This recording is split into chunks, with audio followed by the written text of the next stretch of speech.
Hayath Nagar excise కార్యాలయంలో మంత్రి Srinivas Goud media సమావేశంలో మాట్లాడారు. నకిలీ మద్యాన్ని పట్టుకున్న అధికారులకు మంత్రి శ్రీనివాస్ గౌడ్ అభినందనలు తెలియజేశారు. ఈ సందర్భంగా ఆయన మాట్లాడుతూ గతంలో ఏపీ ప్రభుత్వం ఉన్నప్పుడు కూడా జిల్లాల వారీగా నకిలీ మద్యాన్ని తీసుకొచ్చి అమ్ముకునేవారని, ఎప్పటికప్పుడు అప్రమత్తంగా ఉండడం వలన ఇతర రాష్ట్రాల నుండి వచ్చే మద్యాన్ని కట్టడి చేయడం జరిగిందన్నారు. నకిలీ మద్యం అమ్మకాలు చేసేవారిని, తయారు చేసేవారిని ఎవరిని వదిలిపెట్టవద్దని అధికారులను ఆదేశించారు.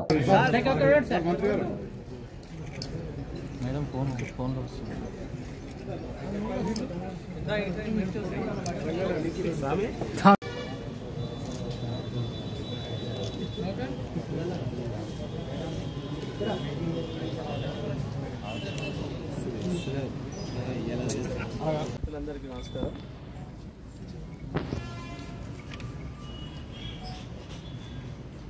ఈ నకిలీ మద్యాన్ని పట్టుకున్నటువంటి మా ఎక్సైజ్ అధికారులను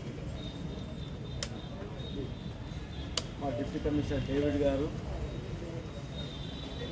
హనుమంతరావు గారు, శ్రీనివాస్ రెడ్డి గారు, రవీంద్రరావు గారు, సత్యనారాయణ గారు, కల్పన గారు, అరుణ్ కుమార్ గారు, మా అధికారులందరినీ పూర్తిగా అభినందిస్తూ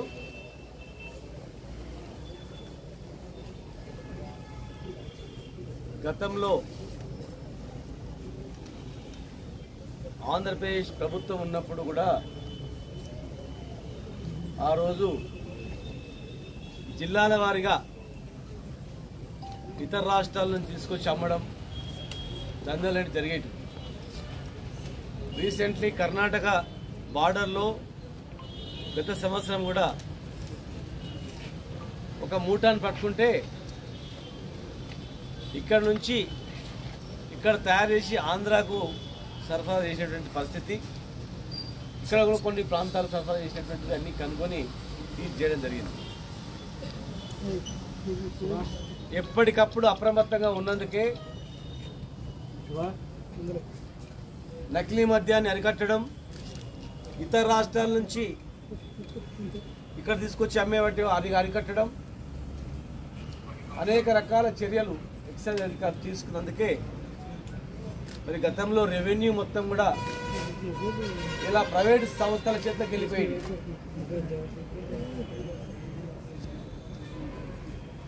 ఈరోజు 16 తారీఖు నాడు తెలిస్తే అధికారులు చెప్పినాం, ఎవరినైనా వదిలిపెట్టే ప్రసక్తే లేదు.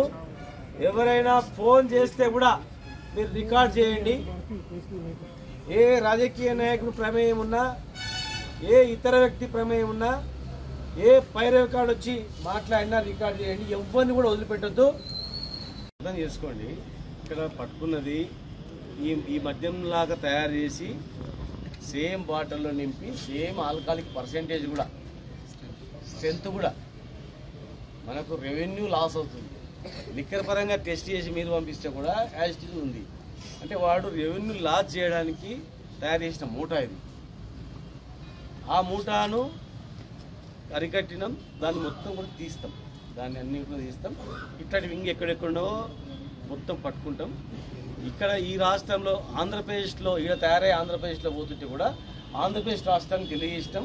ఇక్కడ మేము పట్టుకొని అక్కడ కర్ణాటక రైచూర్ బార్డర్లో పట్టుకొని వాళ్ళకు కూడా సమాచారం అందించింది, ఇక్కడ నుంచి వెళ్తుంది మీ దగ్గర నుంచి అని చెప్పి. ఇక్కడ తయారీ అమ్ముతలేడు వాడు, ఇక్కడ తయారు చేసి అమ్మేది పట్టుకొని ఆ రాష్ట్రాన్ని కూడా ఇచ్చింది. స్కామ్లో అధికారులున్నా శిక్ష తప్పదు, రాజకీయ నాయకులున్నా శిక్ష తప్పదు, మధ్యలో దళారులున్నా తప్పదు, మీలాంటి వాళ్ళు ఇంకెవరైనా ఎవరైనా వద్దున్నా ఎవరు కూడా తప్పదు. ఆల్రెడీ లైసెన్స్ క్యాన్సిల్ చేసినాము. బెల్ట్ షాప్ దానికి సంబంధించిన క్యాన్సిల్ చేసినాం. రిమైనింగ్ కూడా మొత్తం ఎంక్వైరీ ఇచ్చేస్తాం. సబ్జెక్టు డిబేట్ చేయకండి. మీ మ్యూజిక్ మీద ఏమన్నా లిస్ట్ రాదని చెప్తా కానీ ఏముంది, అది క్వశ్చన్ కాదు కదా. ఆడ దొరకపోతే ఇంకొకటి తెచ్చుకుంటాడు, మొత్తం తెచ్చుకుంటాడు. వైన్ షాప్ అది అక్రమ మద్యమా నకిలీ మద్యమా అది ఇంపార్టెంట్. కానీ ఊళ్ళో తీసుకుపోయి అని అమ్ముతున్నాడు ఎట్లా అంటే ఆడగా కొనుక్కోపోతే ఇంకో తీసుకుపోతాడు. మద్యపాన నిషేధం లేదు కదా. దేశవ్యాప్తం నిషేధం పెట్టాం అనుకో, ఫస్ట్ తెలంగాణలో మేము పెడతాం.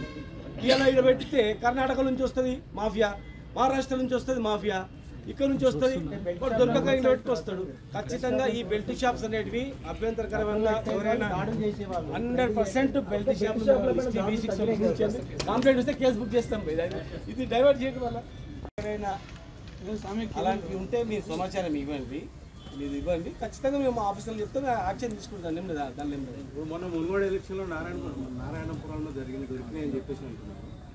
నాగారంలో దొరికింది కదా సార్? మామూలుగా పట్టుకున్నారు పట్టుకున్నారు సార్. ఎందుకంటే మన ఎలక్షన్లో కూడా మద్యం సేవ ఇది ఎక్కడ గిరాకీ ఎక్కువ ఉంటుందో ఉన్నప్పుడు ఏం చేస్తారంటే దానిలో ఎవరు గుర్తుపడరు అని అడిగిస్తారు.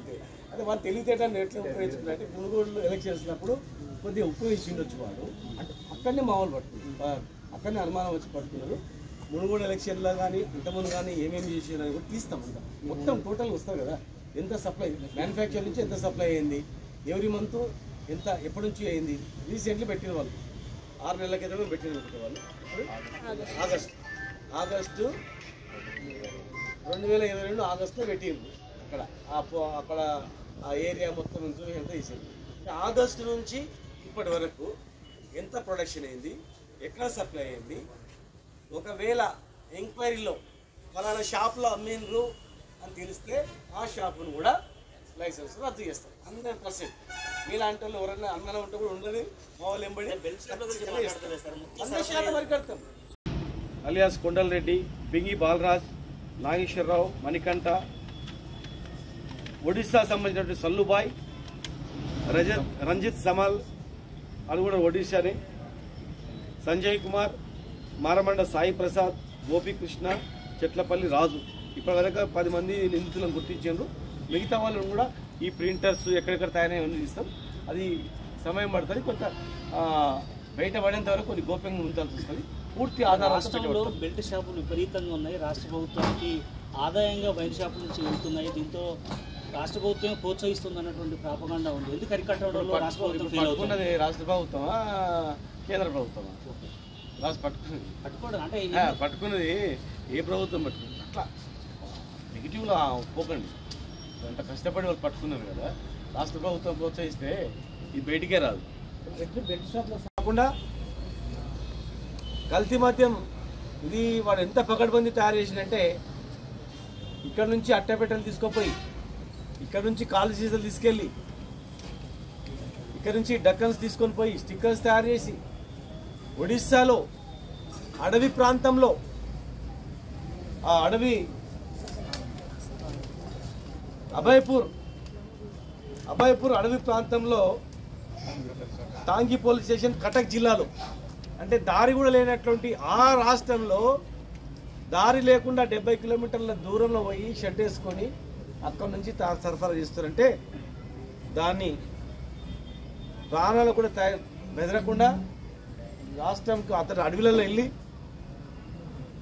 పట్టుకొని లైవ్లో అన్ని సీజ్ చేసుకొని ధైర్యంగా సాహసాలతో వచ్చినటువంటి మా ఎక్సైజ్ వాళ్ళతో గన్లు ఉండవు, కానీ చాలా గుడంబారి కట్టడంలో దెబ్బలు తిన్నారు, తలలు వెలిగిపోయినాయి. సంవత్సరం కష్టపడి ముఖ్యమంత్రి గారు చెప్పగానే తాండాలలో చనిపోతున్నారు, గుడమ్మని అరికట్టాలంటే 1 సంవత్సరం లోపల మా అధికారులందరూ కానిస్టేబుల్ నుంచి మా కమిషనర్ వరకు కష్టపడి ఆ గుడమ్మని అరికట్టి తాండాలలో మరి చాలా చనిపోయేటట్టు బందేది. పక్క రాష్ట్రం ఓడి చేసిన వదిలిపెట్టాం.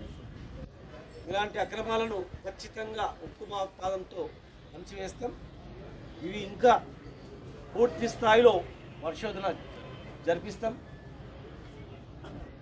బాటిల్స్ ఎక్కడ, మన లేబుల్స్ కూడా ఎక్కడ తయారైనాయి, ఎట్లా ఎవరెవరు రవాణా చేస్తుందో పూర్తి చిన్నంగా అణువు పరిశీలించి దీని మీద చేస్తాం. దయచేసి ఎవరికైనా అనుమానం వచ్చినా ఇటువంటి తయారు చేస్తున్నాయి కానీ ఇటువంటి బాటిళ్ళ పైన కానీ అనుమానం వచ్చినా మీరు తెలియజేయండి. ఖచ్చితంగా మీ పేర్లను గోప్యంగా ఉంచి వాళ్ళ మీద కఠిన చర్యలు తీసుకుంటాం. ఎవరిని కూడా వదిలిపెట్టాం. మా మీడియా మిత్రులు కూడా మీకు ఏదైనా సమాచారం వచ్చినా కూడా ఖచ్చితంగా మీ సమక్షంలోనే మేము జరిపిస్తాం. మీ సమక్షంలోనే మీరు ఒక మనిషిని పెట్టుకోవాలైనా సరే అక్కడ దాడి చేసి వాళ్ళని అలాంటివి అరికడతాం ఖచ్చితంగా. మరి ధైర్య సాహసాలకు ప్రాణము లెక్క చేయకుండా అడవి ప్రాంతంలో వెళ్ళి పట్టుకొని అవన్నీ కూడా ఆ అధికారులతో మాట్లాడి ఆ లారీలో సీజ్ చేసుకొని ఇక్కడ వచ్చినందుకు మా కమిషనర్ గారికి, సర్ఫరాజ్ గారికి, మా డేవిడ్ రవికాంత్ గారికి, వారి బృందానికి మొత్తానికి కూడా మనస్ఫూర్తిగా వారిని అందరినీ కూడా అభినందిస్తున్నాను. సిఐ గారికి అనుమానం వచ్చి డొంకది మొత్తం లాగితే ఒడిశా వరకు వెళ్ళిపోయింది. ధైర్యంగా హఠాహుటిని వెళ్ళిపోయి అందరూ డిప్యూటీ కమిషనర్ గారి నేతృత్వంలో 10 మంది టీం వెళ్ళిపోయి మా కమిషనర్ గారు ఇక్కడ నుంచి సర్ఫరాజ్ గారు పర్సూట్ చేస్తూ మా డిప్యూటీ కమిషనర్ గారు మేమందరం కూడా గో హెడ్, వాళ్ళని వదిలిపెట్టకండి, దాని వెనుక ఉన్న వాళ్ళు ఎవరిని వదిలిపెట్టకండి, ఎవరిని వదిలిపెట్టదు, అందరినీ ఖచ్చితంగా లాగాల్సిందని చెప్పి టీముల వారికి వేసి ఇలా దాదాపు 2.5 కోట్లు విలువైనటువంటి మద్యం చిన్న మినీ డిస్టరీ మాదిరిగా పెట్టుకున్నాడు.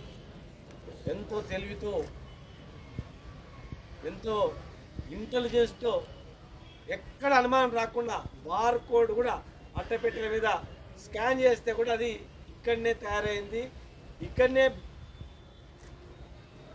తిప్పలకించి బయటకు వచ్చింది అనే రీతిలో అట్టపెట్టెల స్కాన్ చేసిన, బాటలు చూసిన, బాటల్లో లిక్కర్ టెస్ట్ చేస్తే కూడా ఎంత ఆల్కహాల్ ఉండాలో, కంపెనీ తయారు చేస్తే ఎంత పర్సెంటేజ్ ఆల్కహాల్ ఉంటుందో సేమ్ అంతే పర్సెంట్ ఆల్కహాల్ ఉండేటట్లు ఇలా తయారు చేయడం అనేది మా ఎక్సైజ్ పోలీసుల విజయం.